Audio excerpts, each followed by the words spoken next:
Yo, what is up, everyone? We are back with another No BS Ted talking about that mollywhopping of the 49ers against the Dallas Cowboys and hopefully the upcoming flossing of the Cleveland Browns.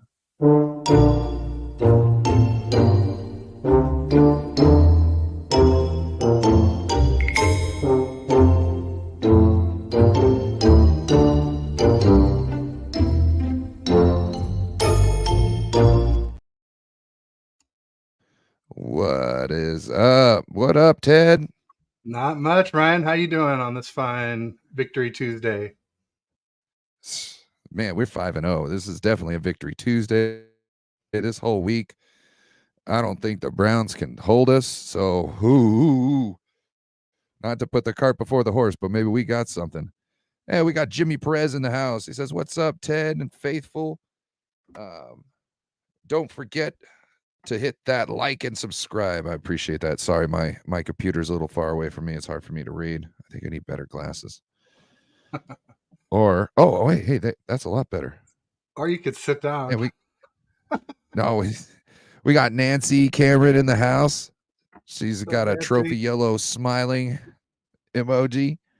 Thank you for stepping in. I met Steven at the Wayne Breezy and John Chapman meetup Saturday morning. We filmed a music video for Breezy, and Steven had the coolest 49ers. Go ahead, keep talking. Okay, Steven had the coolest 49ers hat I've ever seen. It had these big gold shiny letters and numbers, and they're like kind of pinned on or bolted onto the hat. It just looked so rugged and cool and shiny. And I had serious lid envy, but he's a really cool guy. He's been hanging out some on the shows, and we're following each other on Twitter now, or X, or whatever we're calling it these days. And really great guy. So welcome, Steven. Good to see you again. Yeah. And then is that Steven the Don't Bother Me? Yes, that's Steven. Okay. Good afternoon. It is a great afternoon. No doubt about it. Here, Nancy is saying hello. Hello, Nancy. Appreciate you. We also got Bryant Culp in the house. He says, "Congratulations, Ted." If anybody doesn't know, Bryant. Ted was just able to monetize his channel, which is a big moment in any content creator's like timeline. And yeah, so he can now have custom emojis to anybody that joins his membership, all sorts of things. So go and check him out. We got Randy Daytona in the house. Let's get dirty, Rhino and Ted. That's right, getting dirty. William Roberts in the house. What up, William? Appreciate you stopping in. Well, you can get a clap too. I thought I did it, but for some reason it didn't register. Alberto, how's it going? He says, "What's up? What up? Appreciate you stopping in, sir." Man, that's the second time that button hasn't worked. The thing is maybe it's getting a lot of work right now. So, Ted. Yeah. Man, what a hell of a game. Yeah. Incredible. Man. Incredible. So good that I had to apologize Sunday, or say I was wrong Sunday night. Apologize to Purdy Monday morning, and like people apparently didn't see it, so I made a meme today. Kind of like how I did with the Lance never had CMC and barely had Kittle meme. I get the feeling like I'm gonna have to show it a lot. I just don't have to keep typing. Like, I was wrong. I apologize. Please accept my apology. Mea culpa.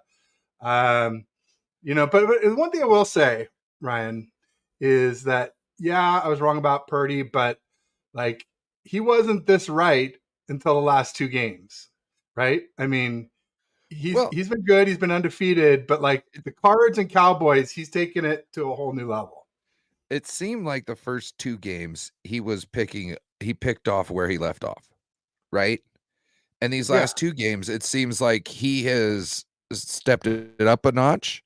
And I don't think the Giants game too. Also, the end of the Giants game, like the Giants game started off rocky. The middle, he was kind of all right, and at the end, he was very good at the Giants game. So, end of Giants game, Cards game, and Cowboys, are this whole another level that I don't think we saw in 2022 or in the playoffs, and certainly not in camp.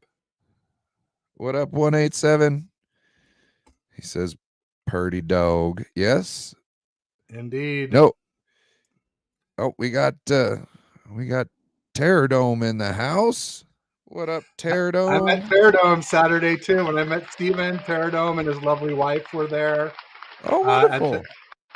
Also Mose was there, and then obviously John Chapman and Breezy spearheaded the event. A lot of other really nice folks. Miss Deb was there, and Miss Debbie Ryan is that's the matriarch. Was there. There was a lot of really great folks there. Really awesome to meet so many people. But yeah, I'll try and keep it quiet. T-Dome. He was the one who told me, that we got into it this summer about Purdy versus Lance, and I'm still saying Lance is TBD. But I mean, geez, you can't deny what Purdy's doing, and I'm starting to doubt that Lance could ever get to this level. I'm not saying he can't. I'm just saying, he clearly hasn't yet. And Terror Dome made a comparison. He made a comp when we were on a show together, East Coast Red and Gold, and he said Steph Curry, and I said no, Chris Paul. And if Brock can play like he played Sunday night against the Cowboys and keep that up, that Steph Curry comparison might not be far off. He might be closer to Steph than Chris Paul, especially if we can win a ring, because Chris Paul doesn't have any rings. So, Terror Dome, great to meet you. Great to meet your lovely wife. And I hopefully you saw today that I said I was wrong, and I apologize. I said it several times, but put out my own meme now to even make it more official, hopefully. Purdy reminds me of Larry Bird without the mouth. You know what I'm saying? Like, he's just going to go out there and prove it. He's going to put it up. He's going to be confident as hell. He knows exactly what he's doing. Bang, bang. What to go off what you were saying, and with trance being to be determined. Oh, hold on. We got people in the chat. I can't remember if we're welcome Randy Daytona in here. Why is the button not working? Gee, many. We got Joe Stevens in the house. I like John Stockton, scrappy defender. John Stockton is another one too. He could be just because they're Karl Malone, who was, maybe it's probably more John Stockton than Larry Bird, because like John Stockton really wasn't a talker, but I've been watching some videos, people talking about it. He straight up chucked the ball at somebody's head. He was messed with him. Hell. Yeah, he was a baller. I know Gary Payton was like, dude, forget about Michael. John Stockton's the one you got to worry about. I love the glove. That guy got me all over the court all night. The young glove, one of my favorite Warriors, GP2. Love him. Oh, GP2. But what you were saying about Trey Lance to be determined, like I wanted to see what Trey Lance had, right? But you could not. I don't think Trey Lance could be anywhere close to where Brock is right now, as far as being in the groove, and really knowing what's going on, and being confident. And there's no way I could be saying, well, we should have Trey Lance playing right now. The gap is too much to just call it even. You know what I mean? Like even if Trey Lance got the start and was doing better, this and that, I don't see how he could be at the same level right now. He would still be having his hiccups and this and that, and Purdy's shooting just headshots. You know what I mean? Like everything is just sniped. So oh man, it was really fun to watch the tape and going back and just like I wasn't even like really, I haven't gone through and like looked at every position stuff. I just went over and watched it again just as a fan, and gosh, there's so many great plays in there. We really just dominated them. Did you watch JT O'Sullivan's breakdown, QB School? I think I did watch. No, maybe I didn't. I don't know if I did or not. He said anticipation about 4 or 5 times during the video, and then it's just so funny to see everybody tweeting anticipation. It's like, you think you're being original, you're just copying that guy. Yeah, no, definitely. I apologize to Terror Dome. We got into it this summer. Like I said, I shot down the Steph Curry comp. I shot down like Montana comps, and I tell you what, if Purdy keeps playing like he's playing Sunday night, but the thing is, what he's got to do to be Montana is he's got to have some comebacks, right? I mean, and I think he'll get some chances to do that. I think we'll play some better opponents before we win it all this year, and I think Purdy will have a chance to do some of those heroics, last second heroics and things like that. But I said all along, like, I really like Purdy. I just hate the hyperbole being spewed. And if he keeps playing like he played against the Cowboys on Sunday night, then it's not so much a hyperbole anymore. Just like there was John Chapman tweeted out a tweet about Fred and Dre and P. Willie and Navarro, right? And I was saying how lucky we are that we've had the best pair of linebackers in football twice in a decade, and under a decade, really. And somebody said, "Oh, Ted, I think that's hyperbole, to say that about them." Like, no, it's not hyperbole when it's true. And so Brock has the ability to make it not hyperbole. And I did say that all along, that he could be elite. I just thought it'd be really, really difficult for him to do it. But not if he keeps getting better and playing like he did Sunday night. That was insanity. You know what I've Especially noticed too? The back-to-back third downs to Ayuk, and then 3rd and 15 or 14 to Debo. It look like it was a 3rd and 3 easy completion. It was one thing I've noticed too, the players themselves, they are, how like in the Academy Awards, like some of these actors to win these awards will take out like, full page ads and whatnot, and, try to promote themselves because they got nominated for an award and whatnot. These players right now are trying to accomplish two things. They're trying to get Fred the Defensive Player of the Year, and they're trying to get Brock Purdy or Christian McCaffrey an MVP. Well, Purdy's on pace. Chris Polo wrote an article today for Grant talking about it, and just like how, no interceptions, and, he's right there with Tua as, the most efficient passers, and, the most scoring, and Tua has more yards, but, Tua has a lot more speed on that offense. But yeah, it's pretty incredible what Purdy's doing. And like, I gave Kyle a lot of grief about, the QB position. And then I titled this one, could Brock Purdy be Kyle's Mahomes? Because I said a lot, like, Andy Reid was Kyle until Kyle passed on Mahomes. And it feels like Kyle has a guy now who he trusts. I mean, he's definitely not Mahomes. Let's get that straight. But it could be our version of it. He could be the Mahomes cerebrally, from a decision-making, footwork. That's kind of what I'm saying. Because I don't think Andy Reid, well, I'm not saying he couldn't, but Andy Reid's system as it is right now, I don't think Brock Purdy would be as effective in it as he is in Kyle's system. And vice versa when it comes to Patrick Mahomes. What does Patrick Mahomes like to do? He likes a set play to start with, and then if anything goes wrong, he likes to do his own thing. Andy Reid's won enough with him. He's like, okay, I trust you. I don't know if that would be the best thing in our system with Patrick Mahomes running around. I think essentially Kyle found his essential Patrick Mahomes for his system. He's just a guy who knew what the hell was going on, trusts what he sees, and gets rid of the ball when his foot hits the back, when his back foot lands. You know what I'm saying? One thing I've noticed too. So one of my big things that I wanted Brock to work on was Brock was constantly having to set his feet every single time he threw the ball. Now we're seeing him throw the ball while moving with touch. And that's something it's not like this is what he needs to get through a game, but there's going to be times where he's going to need to make plays, and that needs to be in his arsenal. And now there's times where he's making those plays. There's also times where he's just, he's got his foot set exactly where it's supposed to be, but he's looking the other way to draw the safety off. But then the moment he just turns right back to where his foot's planted and throws the ball.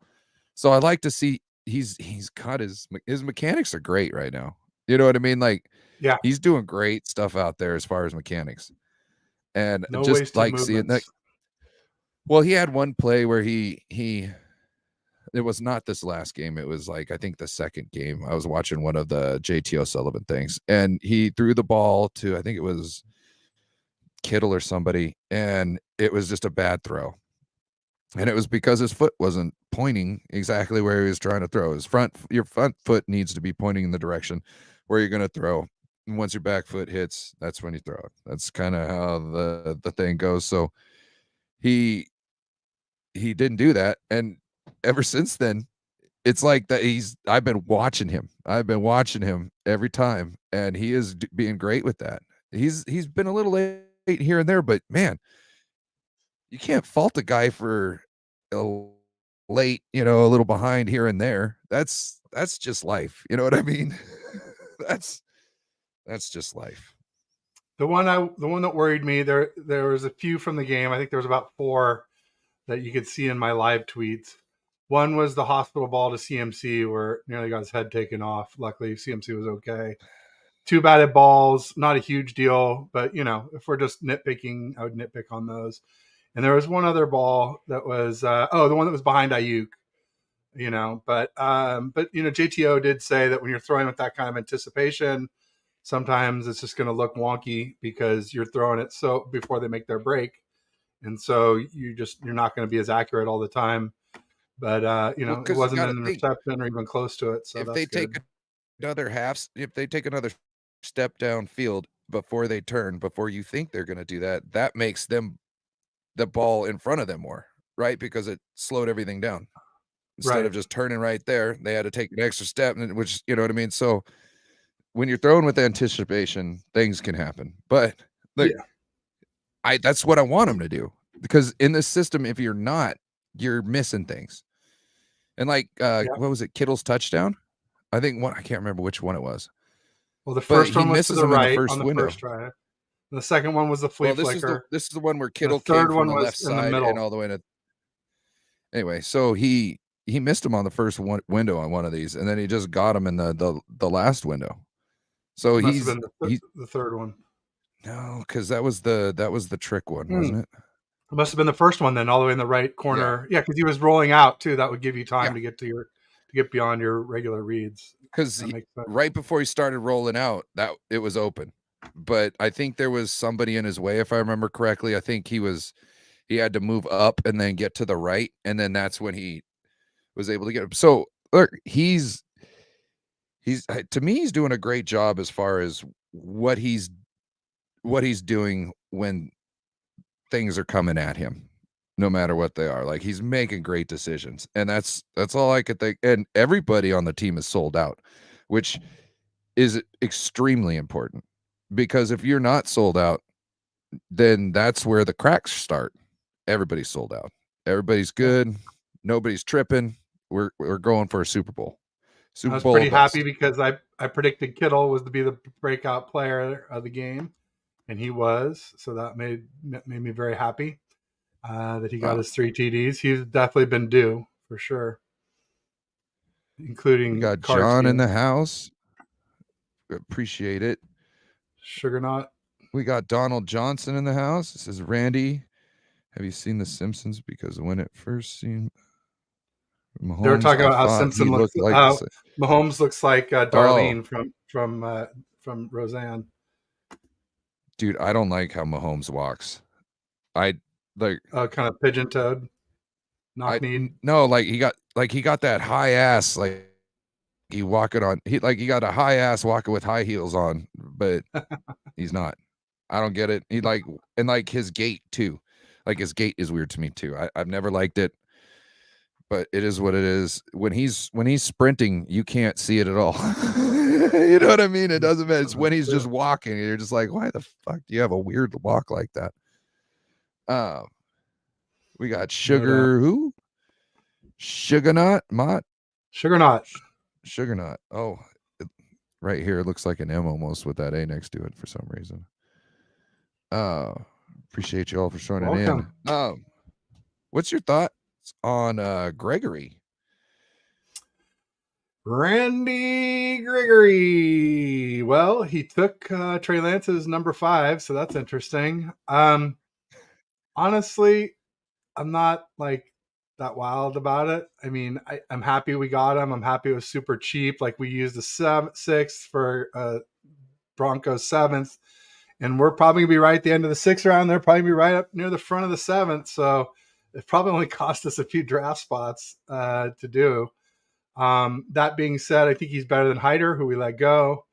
He's long in pause and he has good bend. But I don't know. Well, when you're long like that, sometimes you kind of got an elbow. Yeah, I mean, he definitely is good at stripping the ball. So that's good. But I don't know. I don't know that he's better than Drake Jackson, to be honest. What about his speed? Which is fine. He's depth. I just don't think he's I don't think he's the guy we've been waiting for across from Bosa. Like a lot of people are trying to make it sound like. I think he's a Chris Kosarek reclamation project, and maybe we can get. Everybody seems to talk about his speed. His speed doesn't move you at all. It does. Was he 4.6 speed? Yeah, that's fast for a big D end. But I just there's some character issues with them, and I'm not crazy over the moon. That's the biggest thing for me is the character issues. Yeah. So I'm just not crazy over the moon about it. We need yeah, you said it's a low risk, potentially high reward signing. But if you ask me, if there's a real defensive end available, I think we still pull the trigger on that. Like a bona fide difference maker. So with the speed, his speed, I think we might be able to open some things up. That's kind of his bread and butter. And I think him being here and working with Chris Kosarek, I believe he's going to expand his game a little bit more, but I think they're just going to use him as a specimen. If you remember correctly, the 49ers got, what's his name, Robert Beal Jr.? Yep. And he was a raw talent. Yep, he's raw talent. You know what I mean? Very unrefined. But what did he have? Blistering speed. Yep. That's what we're looking for on the other side of Bosa, because it puts people in a dilemma. You know what I mean? You've got Bosa who's going to get there, and then you got this other guy who's coming off like a now. Where do you go? Where do you hide? You can't run over there because he's coming over there quick. But if you stand there too long, you're definitely done. So that's what I think this is. I have confidence in them because I don't see them making a move like this, even though it's not necessarily a big move. They have gotten rid of a guy they are comfortable with and who knows the system essentially for another guy. There's something there. And look, he's got them the outside issues, right? 49ers don't do that. Why are they going for a dude who's got outside issues? There's something there that they know they got, and that's why they're pulling the trigger on this. And he's what? Vet minimum? He's vet minimum against the cap. So that means we got around $8 million still left in the tank. That part I love. That the Broncos ate all the cash. That's huge. Well, I don't know. There's no guaranteed money after this year either. So I don't know if you heard Jason Hurley. I don't know if you heard Jason Hurley explain how the 49ers cap was looking. Yes, we've got $40 million in cap, but he believes that we're going to roll that over because we need $42 million in the hole next year. The 30. Well, he said 32 to get everybody paid and all that. So that means that we got $8 million left over to make a splash. You know what I mean? Now we could spend more. We're just going to have to restructure contracts next year to get everybody back. But when it comes down to it, oh well, let's get this Super Bowl. Oh, holy smoly. Speaking look at this. Super, my first ever super sticker. Thank you, Edgar. Oh, Edgar, hey, I'm official. That's awesome. Man, we need some victory. Been waiting almost a year for that. I started mid-November, and here we are almost mid-October. After the Rams game was my first ever show with Aaron. Man, that's awesome. Aaron. I'm just jacked being here in the same stream as when it happened. That's cool. That's cool. It's historic for me, for sure. Brian says, congratulations. Yeah. Who's going to be the first First to super unlock chat. the emojis? They're Oh, do you super. got? I set it up. Oh yeah. Oh yeah, of course. There's a You know what you should do? emoji You should and a give a good one badge. for.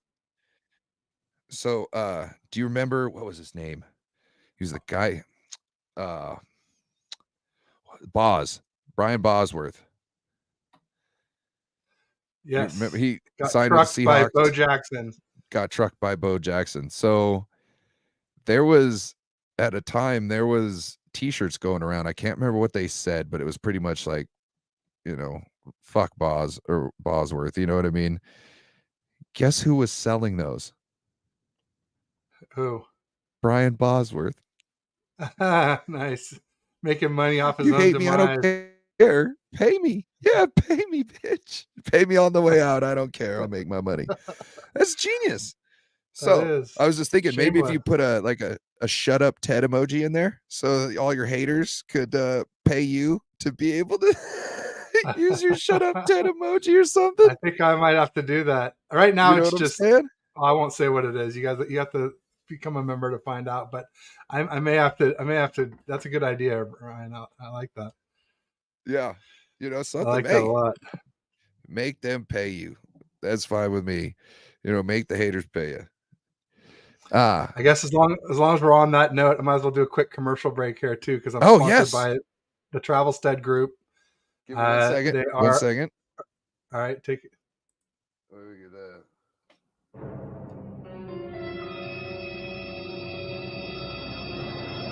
This is the best drum roll I got right now.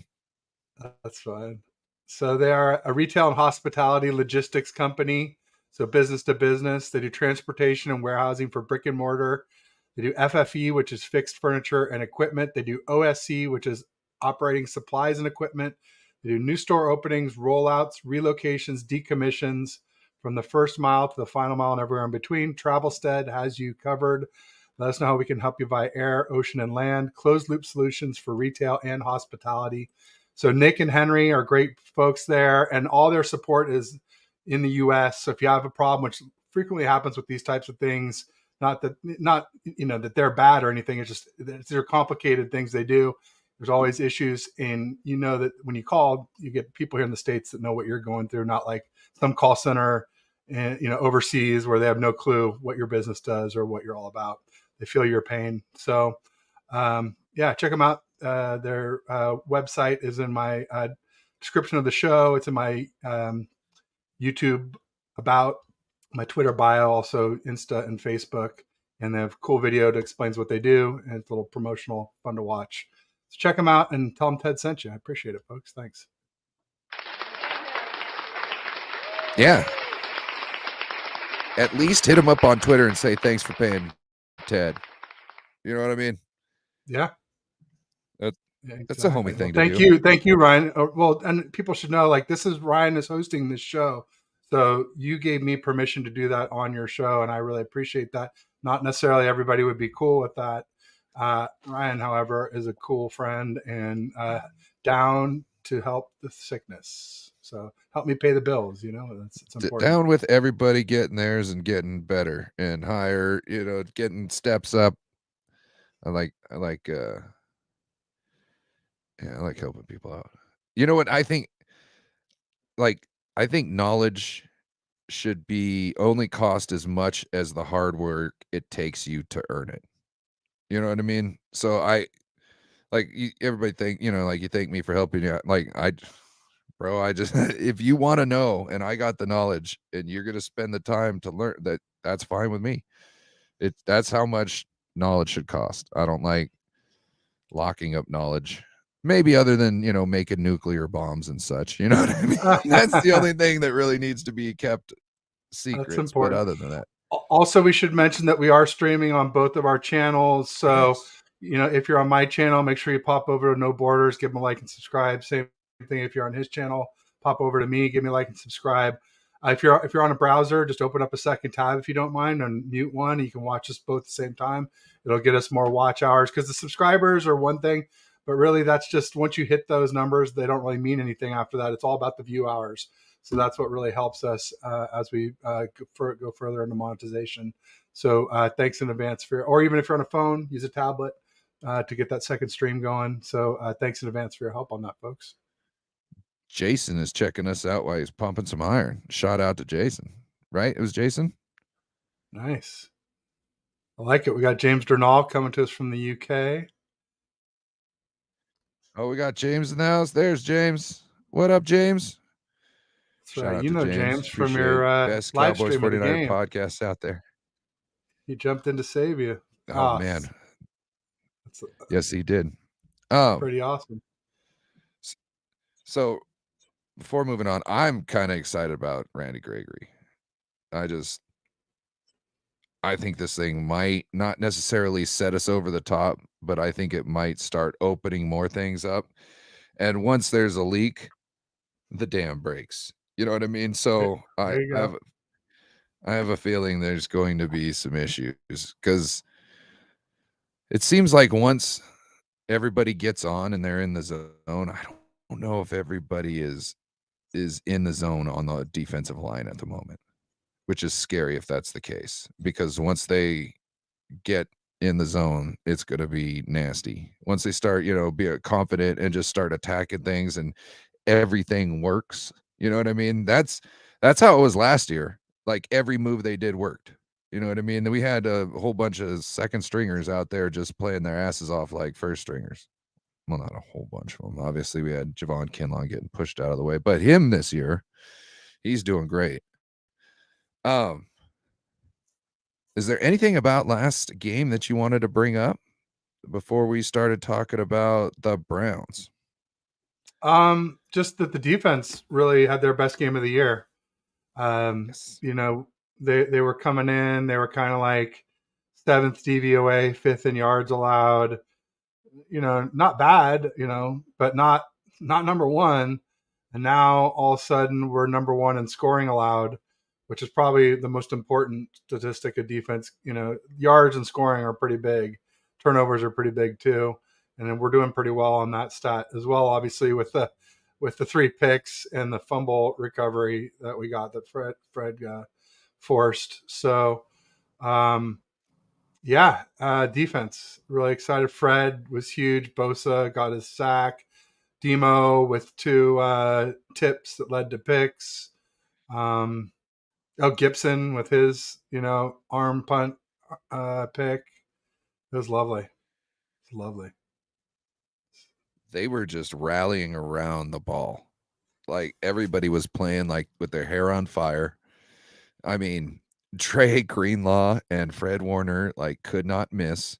I was watching somebody's breakdown today and they were showing how it was Jackson Kruger Sports, and he was essentially talking about why Fred Warner would deserve to be a defensive player of the year. And he was like, see, Fred Warner's position here, he only needs to cover the center part, but he covers them deep, which takes that pass away for Dak Prescott. They're showing, this. And then he goes like, look, right here. He's like, this receiver has got a lead on because I can't remember what play it was. It was like a pass to the sideline. Fred's covering a wide receiver. He's like behind him by like a step and a half, right? And he's like, you see that, maybe it was 2 steps. There was a little bit of a gap, but when it comes down to it, Fred was going to get the tackle or, push him out. He was there. And just being in there, Dak has to throw a different ball just because they got the matchup they wanted. They got a wide receiver on a linebacker, but the linebacker's Fred Warner. So you still have to make a precise throw to get the ball there. And Dak couldn't do it on that down. So even when he's, blown his coverage kind of, you know what I mean? When the guy's got a couple steps on him, he's still close enough where he makes people have to make a perfect throw. And not all the time can everyone do that. So like, it's nasty back there with our linebackers doing work like that. You're muted. You're muted.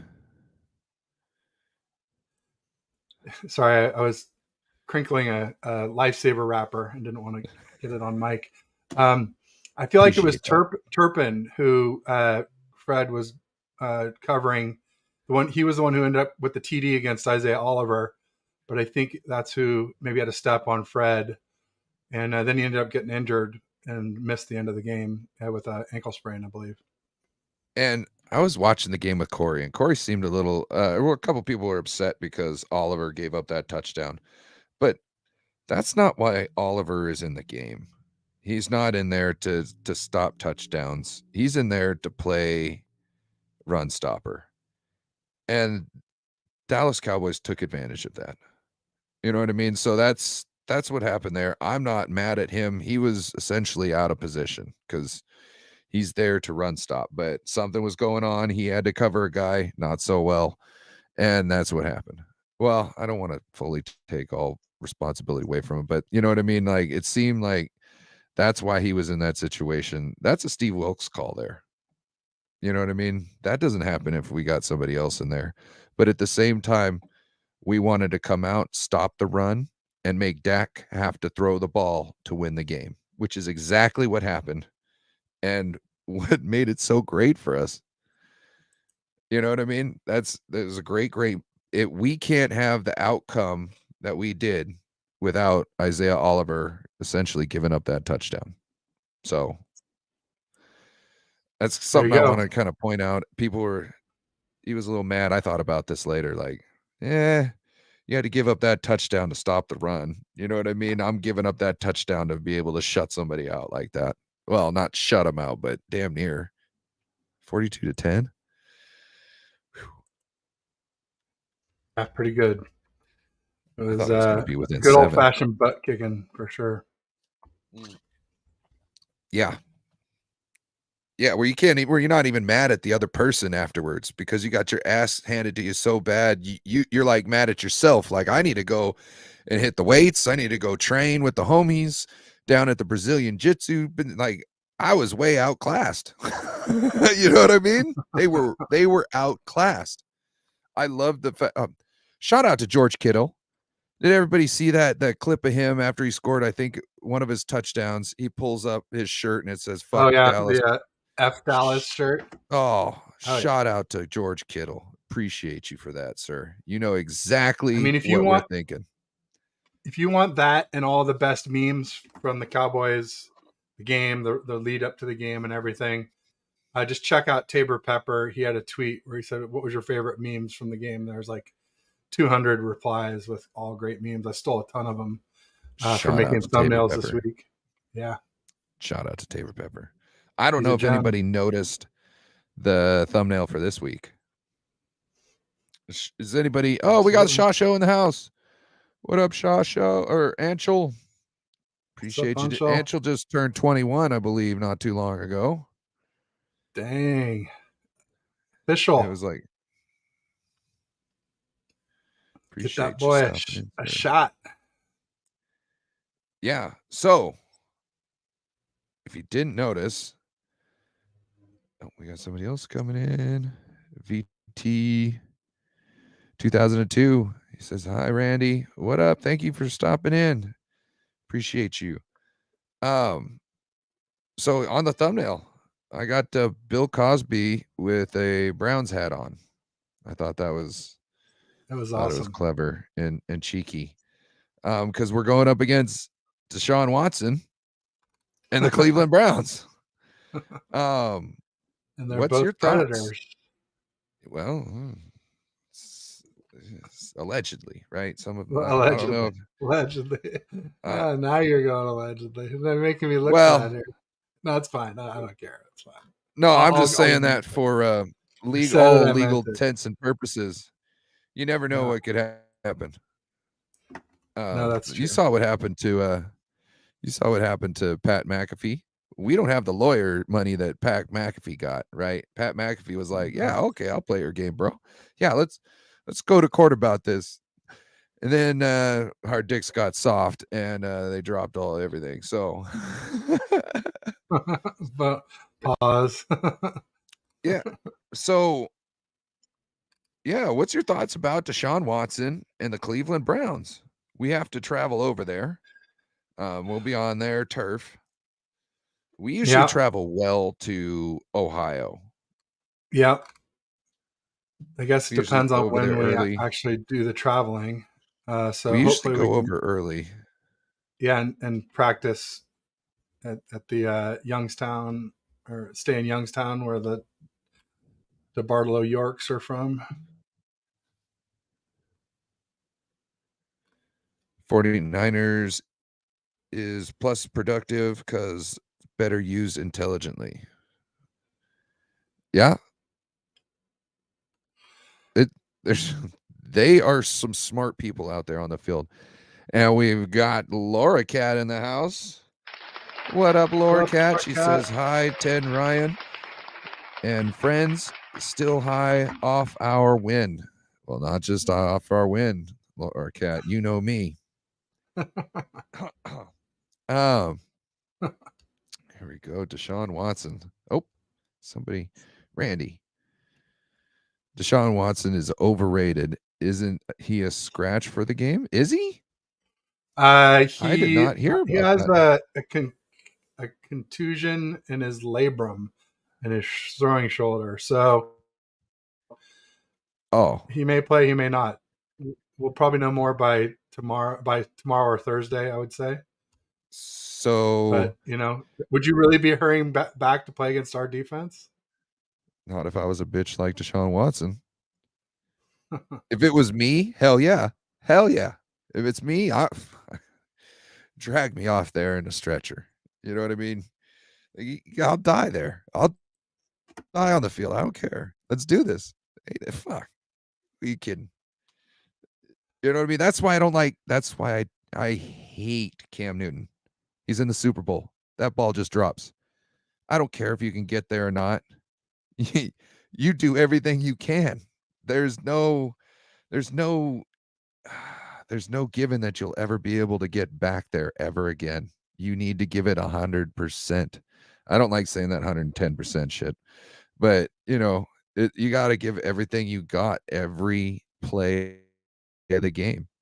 Like, I guess wrestling kind of does this to you. It's like all or nothing, and you're never satisfied with anything short of victory. You know what I mean? It's just like, and you take loss personally because you know that you personally lost. You got outmanned, and now you as a man need to gear up again and go at it. So like, yeah, I don't expect him to show up if he's got a scapegoat. He doesn't seem like that type of guy. Brock Purdy, Brock Purdy, Yeah. Brock Purdy's got a heart to whip. If his right arm falls off, it doesn't matter. He's learned how to throw with his left.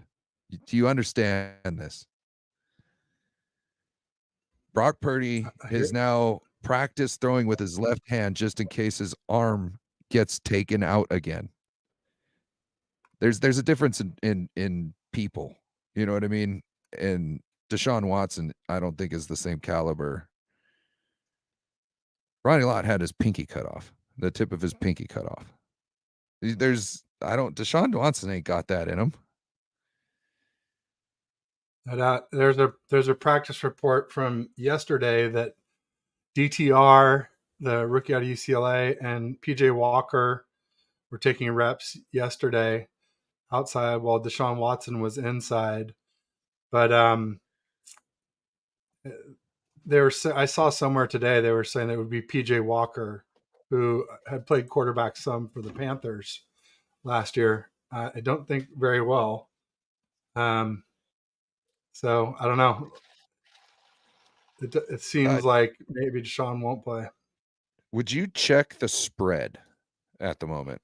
Yeah, last I saw it was 5.5, I think. Or was it 5.5? I think it was 5.5.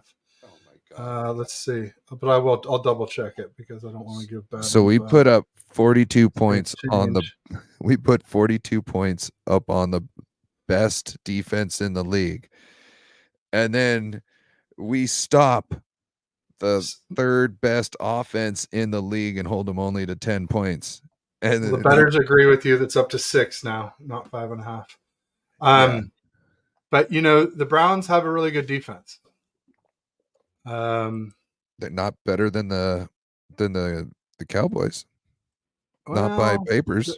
They're different. The Cowboys. Keep in mind, part of the Cowboys' defensive rating. 3 of the 5 games they had Trayvon Diggs for. I don't really. Or sorry, 2 of the 5 games they had Trayvon Diggs for, and they didn't I'm not have a him big for fan of Cards, Pats, or us. He doesn't really tilt the scales too much for me. How to say this? His first year, everybody was looking at the interceptions, but everything else, to me, he seemed like a wash. You know what I mean? Like, he was even. He didn't have a great year. He had a mediocre year because, yeah, you had all those. It was like, what's his name down there in Tampa Bay, throwing like 40 touchdowns and 40 interceptions. Oh, Jameis. Yeah, Jameis Winston.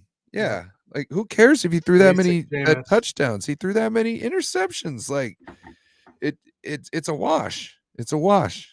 You're not negative. You're not positive. It's a wash. No, I mean, this first student, yeah. I mean, part of the problem that the Browns have is they don't have Nick Chubb, right? So that's their biggest thing. That's a huge loss. And if Deshaun Watson was playing, I'm sure he would make an impact in this game. Yes. Okay. He's good. He's good still. I think he's still good. They still have Amari Cooper. They have Donovan Peoples-Jones is decent. They have who's their tight end? David Njoku is pretty good. But yeah, now at running back they have Jerome Ford, who I think is pretty good. Kareem Hunt is pretty good. So they're not dead at running back, but they took a big hit.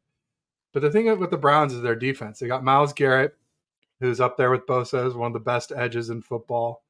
They have Zadarius Smith on the other side, who gave us hell as a Green Bay Packer, and then he did really good things for the Vikings last year, and now he's a Brown. They have Shelby Harris and Jordan Elliott at right defensive tackle. So I know Shelby Harris is pretty solid, but the big one is Dalvin Tomlinson at left defensive tackle. He was a Viking for many years and a stalwart on their defense. He's good. Then they have Jeremiah Owusu-Koramoah, really good linebacker out of Notre Dame, but he's kind of a star player. He could be linebacker, he could be nickel, he could be safety. He could probably even play corner in this league. He's super fast and versatile. They have Taki, who's decent, linebacker, and Anthony Walker is pretty good. Denzel Ward is a really good corner. Greg Newsome is a really good corner. Grant Delpit is a really good strong safety. And Juan Thornhill, he's like middle of the road free safety. He's not great, but he was solid for the Chiefs. So it's that defense. They're number one by a long stretch in yards allowed. And at least as of last week, they were top 2 or 3 in scoring percentage drives allowed. So, yeah, I mean, our offense is red hot, but, people say we have a pick your poison offense, Ryan, but like, what do you do with a poisonous snake? You cut the head off. So if they can get to Purdy, if they can put pressure on Brock, then that's how you can maybe affect our offense some to, do you expect neutralize the poison? Do you expect them to put Myles Garrett on McKivitz, unlike the Dallas Cowboys not putting Micah Parsons on? What was that stupid shit? That was dumb. That's dumb. DUM dumb. That's dumb.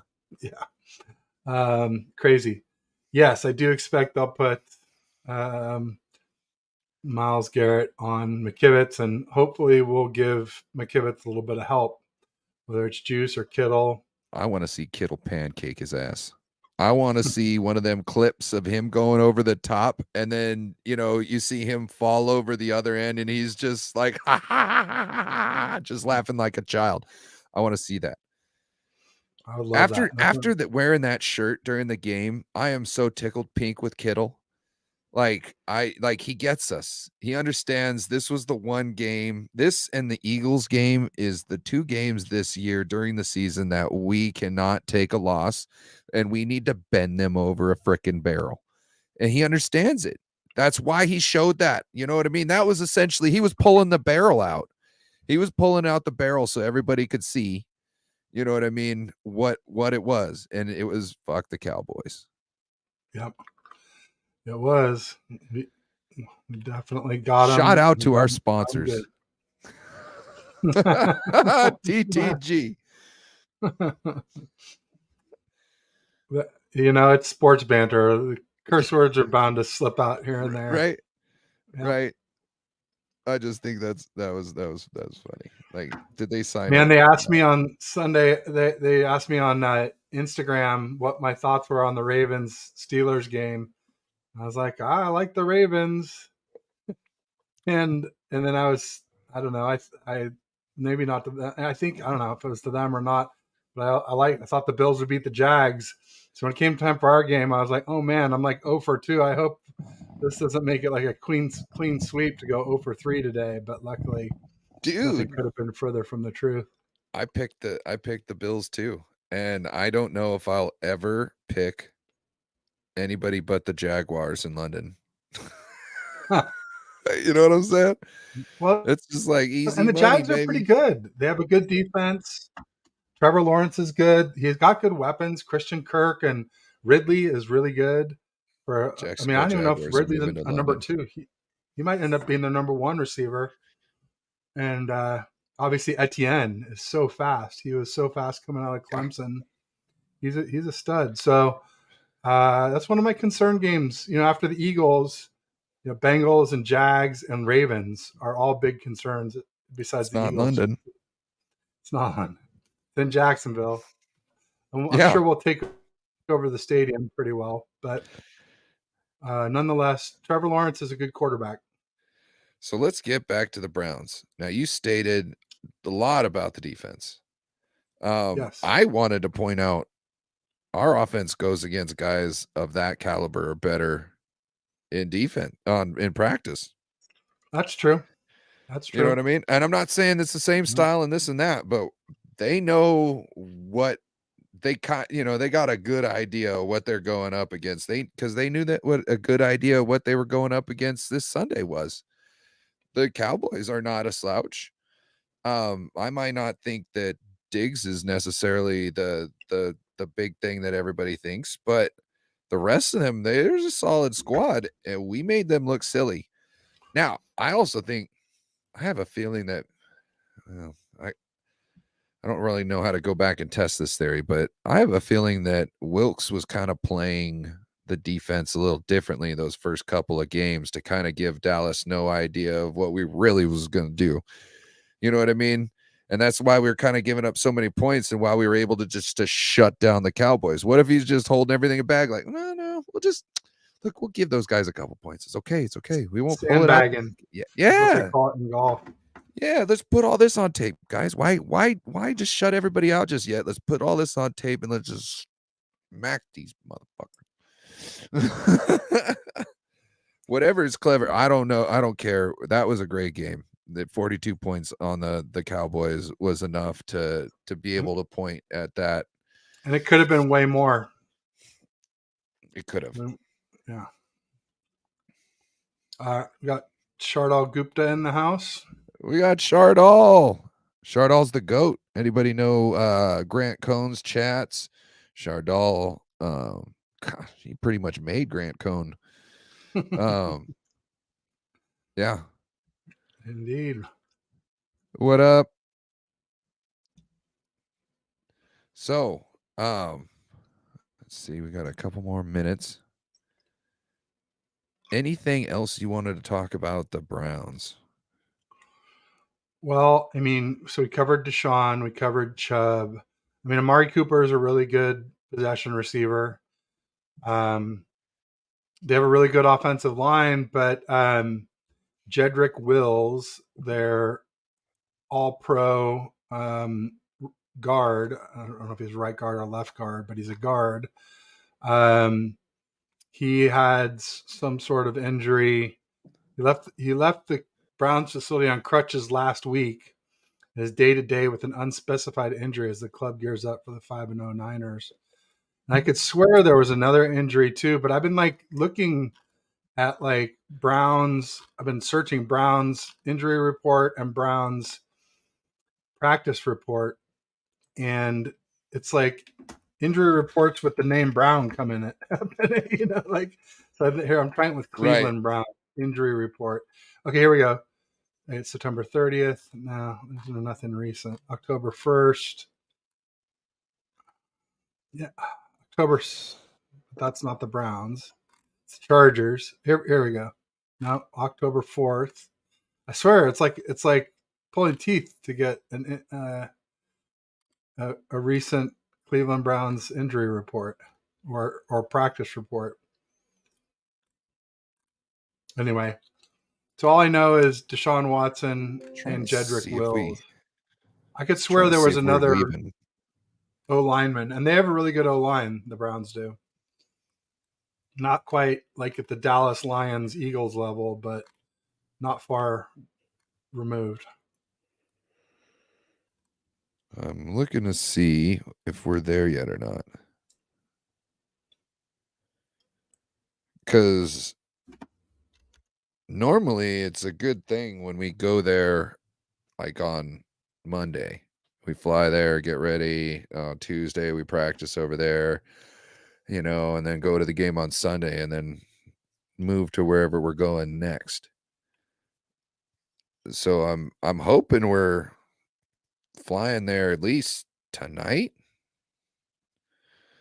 Because today would be their off day, I think. Because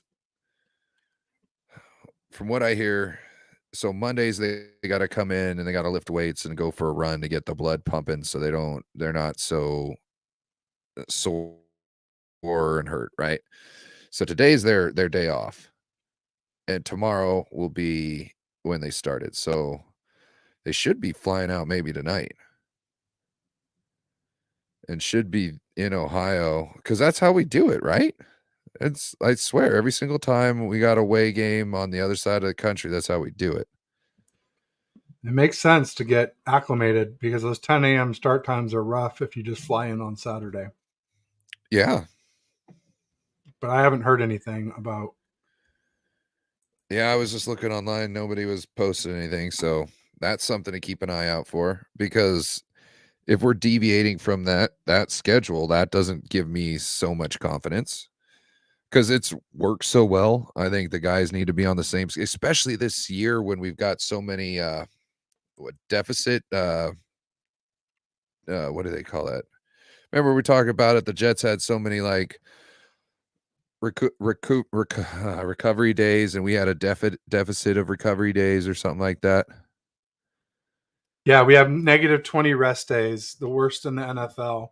Yeah. And the Ravens, I know, are +9. So by the time we play them Christmas Day, they'll have had close to 29 more rest days than us this season. Huge. Yeah.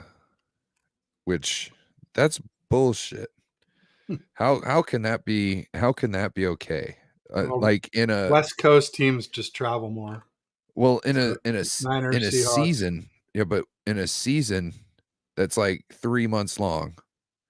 Yeah, you're gonna have, because actually the Seahawks are only like -6 rest days, and we're -20. So we have like 2 weeks less rest than the Seahawks, and we play them late in the season too. So that's another games that could be, tilted by that. Unfortunately, I don't know. Divisional games. I think we're built for it. I hope so. Well, I think that's it. All righty. What do you got going on the rest of the week? Well, I've got the Bring the Heat podcast tonight with Bashar and Mariah 49er Faithfully from the 49er Faithfully podcast. Nice. We're on Bashar's channel, 49er Minded, at 6:00. So go check us out. Tomorrow there should be a rivalry show on Joe Stevens' channel. That is Seahawk Talk with Joe Stevens. And then after that, we'll have the Pick'ems on Corey's channel. And then Thursday, Corey and I will be streaming the game. And Friday night we do the weekly show, the Friday night variety weekly show. We got the pregame and the after party. The pregame will be on Jason 49ers Massey's channel with Niner Faithful Radio. And the second one will be on Joe Stevens' Seahawk Talk channel. So just make sure to subscribe to the channel. We'll be on there. I need to start setting more things like everybody know where I'm at. So shout out to There you go. everybody. Appreciate you Yeah. guys. So for me, as Ryan mentioned earlier, I just monetized here on YouTube. So I got my first super sticker today. Yes, he did. Looking forward to more super chats and things like that. Also, you can become a member of my channel now. So I'll be curious to see who's the first there. Edgard Ascoli was the first super sticker person for me. So thanks for being the first to help me monetize on YouTube. So tomorrow I have Aaron for First and Ted at 3:30 Pacific, 6:30 Eastern, our usual weekly show. Chris Polo and I are trying to lock something down for tomorrow morning, but we haven't figured out a time yet, so that may or may not happen. Thursday morning, 8:30 Pacific in the morning, 11:30 a.m. Eastern. I have BSing it with the Eagles. We're doing a undefeated creators show between us and the 5-0 Eagles. Yeah. And then 10 a.m. Thursday morning, I have Ryan G. Hensley coming on, and that's at 1 Pacific or 1 Eastern, sorry. And then the usual Ballin' with Bash and Ted, Fridays at 3. Check us out. Yep, the Ballin' with Bash and Ted. That's a good show. Usually comes on right before the Friday. Well, it comes on before our Friday night show, so it's definitely a show I like to watch. I want to give a big shout out to everybody in the chat tonight. Yeah, the chat was popping. You guys are doing great for us. Appreciate you all. Yeah, this is what we do. It's for you guys. So thank you all, and have a wonderful evening. Go Niners. We out. Peace.